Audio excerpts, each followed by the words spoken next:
So anong masasabi mo dun sa ginawa ni Jericho Cruz? Natawagan natin si Coach George Gallen, the head coach. Final sinatawagan. Ganda ng mga panalo nila. Ayan. Kasi naging topic ka namin. PBA Moto Club. So anong masasabi mo dun sa ginawa ni Jericho Cruz na tinuro niya yung pan para palabasin sa isang basketball game? Baka yung pan, sa sobrang diehard niya dun sa team, may nasabing below the belt against kay Jericho Cruz. Sa akin lang kasi kung sa atin, tayo mga players, saniyan tayong murahin eh. Mumurahin ka personally, di ba? Pero kung sa siguro may nasabi siya sa pamilya ni Jericho Cruz na below the belt sa kanya, kaya siguro tinuro niya na para, di ba, para palabasin, para mapalabas. Kasi never pang kasi birang-bira yung ganyan mangyari na magpapalabasin yung yung audience sa di ba? O sa Hindi, Araneta. alam mo sa NBA, lagi ko napapansin, si Russell Westbrook, turo ng turo. Oo, yes, Alam mo kasi yun, Jay?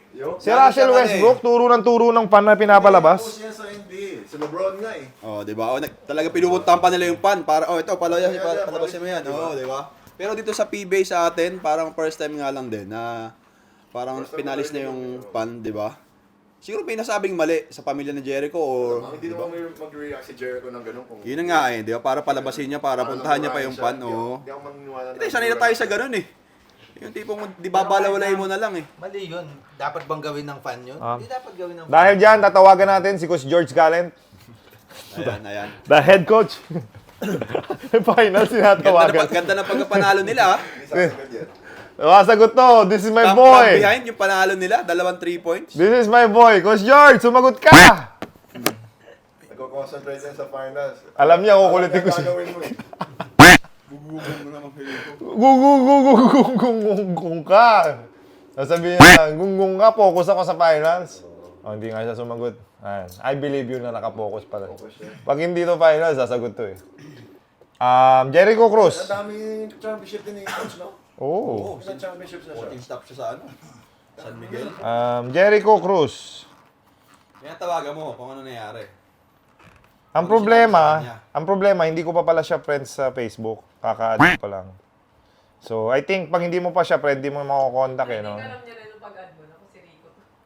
Alam niya, makukulitin ko na rin to. So, mga amazing, hindi po natin natawagan si Jerry Cruz. Hindi natin alam totoong story. Pero I think, tama yung dalawa. Tama tong mga insight ng mga ex-pro natin na pag below the belt yung ginawa mo sa player, below the belt din yung kalalagyan mo as a fan. As much as we respect you, as much as we love you, we cherish you, we adore you, but pag may below the belt ka na sinabi, pumupunta sa mind namin Have you yan. had experience na ganyan? Have you had a bad experience with a fan before? Dami, as in, hindi, ano naman yung kutsa naman yung sa akin, meron akong narinig dati, ang sabi, Toge! Boy Toge! Sabi ko, hindi ngayon ako nagagalit. Hindi ako nagagalit, di ko alam yung sabihin ng Toge. So, ano kayo sinasagi nitong Toge? Ano to, apelyido ba? O... Yung pala, nalaman ko yung Toge, gulay. Payat, tapos malaki ang ulo. Ngayon ang ulo ng palat. Doon nalaman ko yun. Ayun pala yun. Hindi naman ako makagalit dun eh. Yun naman talaga yung tsura ko. Grasshopper. Grasshopper, may nagsasabi din. May nangungutya sa akin. Oh, yan. More on joke lang yan eh. Hindi naman nakakaano yan eh. Pero yun yung mga panlaban nila sa Pag akin. na player ka, masanay ka na sa ganun eh. Alam mo yung ganun? Kasi marami. Oo, dami yung... So parang sinasabi mo na mali si Jericho Cruz. Hindi naman, yung nga sabi ko kanina, baka may nasabi yung fan na below the belt sa kanya o sa pamilya niya. For sure yun, bro. Diba? Para mag-react siya ng ganun. For sure yun. Nangyari na ba sa'yo, Gax? Nangyari na sa'yo? Pinamura nga ako eh. Ano sabi sa'yo, Gako! Gako ka rin! Bakit ka man awa? Hindi ka naman, wala kang ginagawa. Ako nga, Kahit wait. nasa upo ka lang? Ako nga sa college, di ba? College ako sa States. Oh. Dami ko narinig na racist remarks. Salita. Kasi ako lang yung Filipino sa team namin eh. Ano yung racist ka doon? Siyempre, punta ka sa... Anong tawag ano sa'yo? Iba-ibang... Ano eh. Dami ko narinig. Favorite nila, Bruce Lee. Oh. Tapos Jet Li. Sa'yo, Bruce Lee? Oh, Bruce Lee, O, Jet compliment Li, pa nga yun eh. Pikachu. Hindi ko alam kung bakit Pikachu eh. Dahil yellow. Oo, tapos ano pa? Chinaman. Kala nila Chinese ako. Pero grabe, bro. Di ba, daming ganun sa States. Dito, pinaka-worst. Wala naman eh. Kasi parang home court lagi namin eh. Alam mo sa ni-racist din, di ba? Nagsabi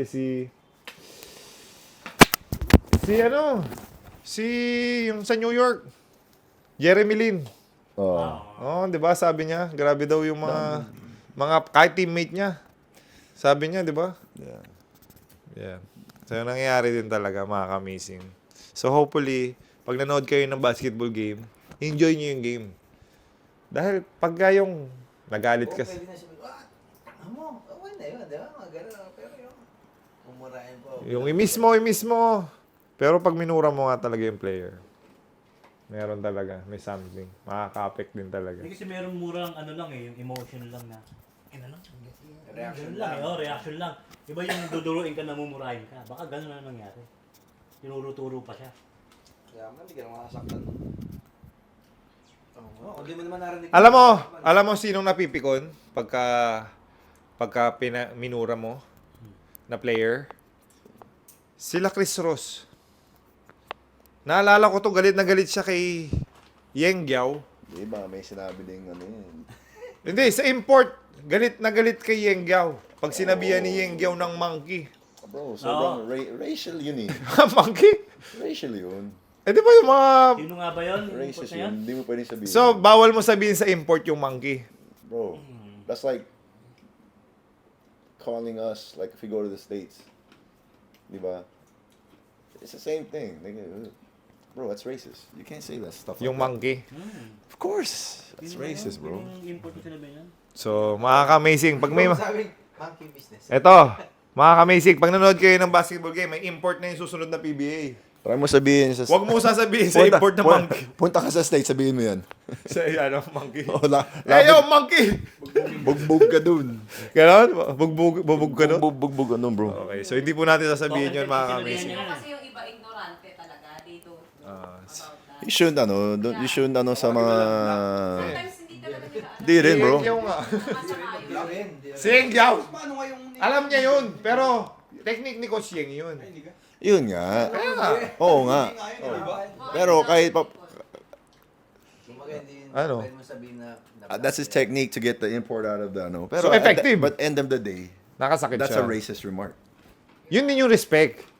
That's what I'm saying. You want respect, you gotta give respect. Para ba huwag mo sabihin, kasama yung monkey. Para makuha mo yung respect ng ibang tao. Paano makuha yung respect ng ibang tao tinawag mo siya ng monkey? Pa-classic yun kasi talagang alam ko sinabihan niya ng... Sabi, si Chris mali Ross na. kasi nagsabi sa akin eh. Yeah. How can I Alam mo, bro, meron tayong mga Phil-Ams. Di ba? Meron tayong mga Phil foreigners that are half-half. So, sobrang masakit sa kanila yan, bro. Di parang ganun. Oh, kasi ikaw Diba? lumaki sa States eh. Yeah. Kami ako, hindi ko alam. Alam ko, you know why I know, kasi nung nasa States ako, ganun ginagawa sa akin. So, alam ko masakit yung feeling na ganun. Pikachu. Di ba? Yung, they're gonna, Parang bully na yun sa ano. yo, binubuli ka. Bully. Alam mo yun? Masakit yun, bro. Masakit talaga. That's one thing na parang that's off, below the belt na yun. Oo. So sa trash talkan ngayon, sa laro, sa basketball game. Iba yung trash talk, iba yung... Oh, kunyari, kalaban mo. Tapos sasabihin mo, nagpi-free throw yung import. Sasabihin mo sa kanya, you look like a monkey. Kalaban mo. So, tapos ka doon. Pagbalik. No, antayin mo siya sa locker room. Ganun na yun, kasi ganun mangyari. Antayin mo na sa locker room. Ganun yung level? Ganun level yan. So si Yeng Giao nga, talaga, sinabihan niya yung import na monkey. Sabi sa akin kasi ni Chris Ross. Nung tinanong ko, bakit, why are you so mad at Coach Yeng? Sabi niya, he call my import monkey. Ngayon alam ko na talagang yung word na monkey sa States. That's a racial remark. Alright. So, there you go, mga amazing. So, Coach Yeng, huwag mo na sana sabihin na monkey yung mga import kasi galing po sa States si JJ. Ito na po, mali po yun. Hindi yun respectable. Tama ba yung word? Yeah, I mean, that's below the belt, man. Like I said, if you want respect, you gotta give respect. Correct. Okay, so, mga amazing. It's over.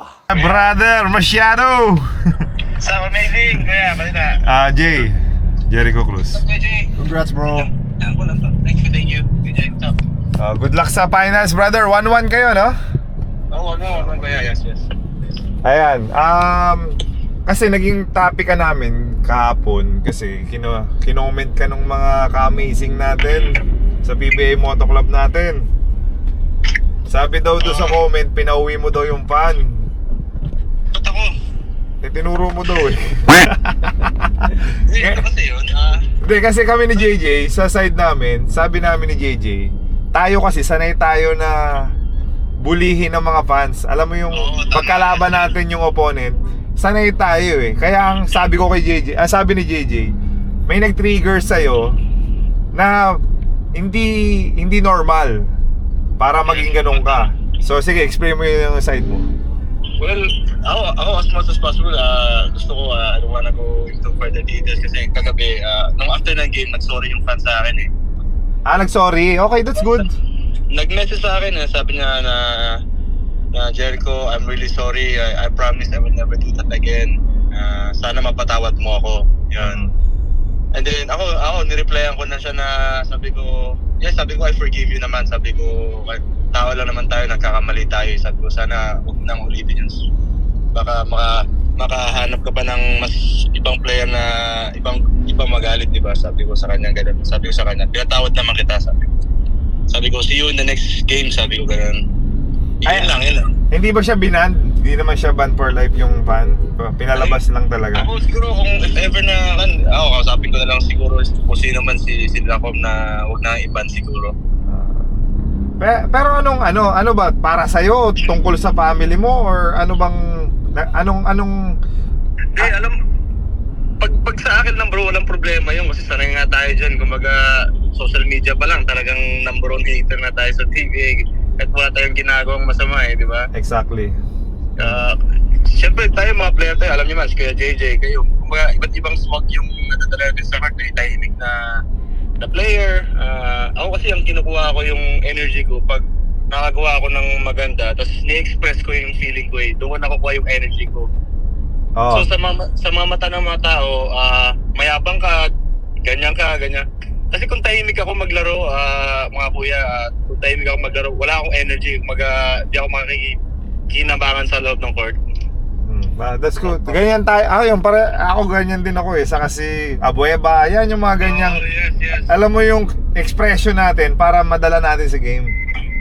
It's for ourselves, hindi naman para sa mga fans kasi mga fans kasi siguro they're taking it in a wrong way.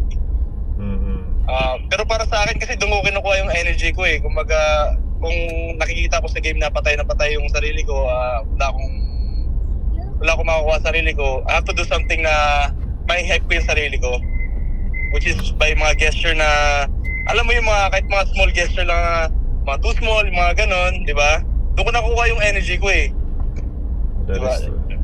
Ang iniisip ko nga sa NBA nga, 'di ba? Sa NBA ginagawa nila pero wala kang masyadong naririnig. Pero pag sa atin mga Pinoy talagang konting mali mo lang pinabas ka agad ng buong mundo eh. Hindi alam mo yung sa NBA, pinoprotect na din nila yung players eh. Ngayon lalo no. Pero yun nga kuya, doon sa fan na yun, nag-trigger talaga sa akin yung siyempre iba na yung pagkasama yung family eh. Especially family man ako kahit sino yan eh. Pero 'di ba, kahit sino naman talagang banggitin yung magulang mo man, talagang mag-trigger talaga sa yun. Pero kung ako lang murahin straight up na PI sa'yo, ganyan, bobo mo, ganyan. Walang problema sa akin yun, I can take the hit. Hindi, kasi kaya nag-usap din kami nila JJ kagahapon. Sabi ni JJ, di ba yung mga kinukuhanan namin ng sample, yung kay Daniel Deponso, ganun din, family rin yung tinira ng fan. Tapos kay Arboleda, ganun din, family din yung tinira ng fan. So, talaga tatama yung sinabi mo, pag sa atin lang, tayo mga player lang, tatawanan lang natin yung mga mura ng mga fans. Walang problema sa akin yan, kumaga sanay na ako dyan. Paggising pala, pag nakikita mo pala yung mukha ko sa social media, pag binuksan mo yung comment, ang dami ng mura eh. Exactly. Kumbaga, pag-isip pag breakfast mo lang, mura kagad eh. Tama. Ayun, yun lang, tinatanong lang namin. Wala naman sa akin yun. Kasi parang nga nakikita, parang pinauwi mo daw yung fans, yun grabe daw, nagbayad daw yung fans, and ganyan-ganyan. Sabi ko naman yung tama yung sabi ni JJ, hindi talaga matitrigger yung player kung hindi below the belt yung mga sasabihin, di ba? Tama. Tapos, Pero kuya, siyempre, kung ako lang, hindi kausapin ko na lang yung fan, i-push ko na lang yung kanya. Ano ang problema yan?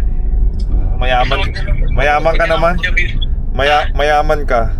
Hindi, nanalo lang kasi may konting bonus lang. Yeah. saka knowing ang head coach mo ngayon, si Coach George, pag ipagtatanggol ka niya, makikipagsuntukan niya, kahit isa lang mata nun. Ibang klase yan, ibang klase. Kahit isa lang mata nun, makikipagsuntukan niyo para sa player niyan. Gano'n, kaya confident ako na magcha-champion yung San Miguel dahil sa lahat na naging coach ko, sa lahat ng experience ko na coach, si Coach George ang pinaka-competitive na head coach sa buong nakilala ko. Kaya talagang hindi papayag yan na matatalo kayo. Sobrang competitive ng head coach mo. Sobra, the best yan, the best. The best yan si Coach George. Kasi sa practice pa lang alam mo magpapahinga kami, pinapapay 5-on-5 kami. Kita mo naman, nasa finals kayo palagi, di ba? Oo, tama. Alright, Brother Jericho, thank you sa time. Ingat kayo, mga boy. Good luck, Jerry. Ingat kayo, Jerry. Stay amazing ka palagi. Always. Thank you. Always stay amazing. Bye-bye. So, there you go, mga ka-amazing. Jericho Cruz. So nga, yun nga. On the below flesh. belt nga yung nasabi ng fan. Pero hats off to the fan kasi nag-apologize siya, na-realize niya mali yung ginawa niya. So, sana hindi siya maban. At least lesson learned na yun. Ganyan naman, mag-humble tayo pag nagkakamali tayo. Lagi nating sinasabi dito sa PBA Moto Club natin, Jay, na no one is perfect. Di ba, Jay? Yep. But practice makes perfect. But no one is perfect. So why practice? Hindi, joking around lang tayo, mga amazing. Pero ganyan po sa mundo, minsan magkakamali ka. So nagkamali yung fans. I think siguro nagulat din sa reaction niya si both naman sila, nararamdaman ko both nag-humble silang dalawa, di ba? Si Jericho Cruz nag-humble, yung fan nag-humble. Tapos na yung problem. As long as may nag-humble sa atin, Apologize lang. Tapos na, move on na. yun. So hopefully na-solve natin yung mga tinatanong nyo, mga ka-amazing. Ito rin yung advantage namin ni JJ eh. Nakaka-direct kami. Kunyari sila Abueva nagkaroon ng concern, si Jericho Cruz, sila Coach George, di ba? Natatawagan natin direct, nasi-share namin sa inyo yung side nila. Kasi hindi naman natin sila pwedeng i-judge hanggat hindi natin alam yung side ng bawat isa, di ba? So, there you go, mga amazing. Hopefully, na-solve natin at na-enjoy nyo ang aming kwentuhan with Jericho Cruz. Amazing. PBA Moto Club, PBA Moto Club. Find me in the fast lane, pipe on blazing. See us going by and they yelling. Buksan ang iyong GameX Sports app. I-log in ang iyong account. Maaari kang pumili ng liga na nais mong laruin. Maaari mong tignan ang game schedule ng ligang napili mo. Pwedeng pumili ng match na gusto mo. Piliin ang iyong lucky number combination. Ilagay ang halagang nais mong ilaro. 20 pesos mo can win 1,400 pesos. Maghintay para sa huling resulta ng laro.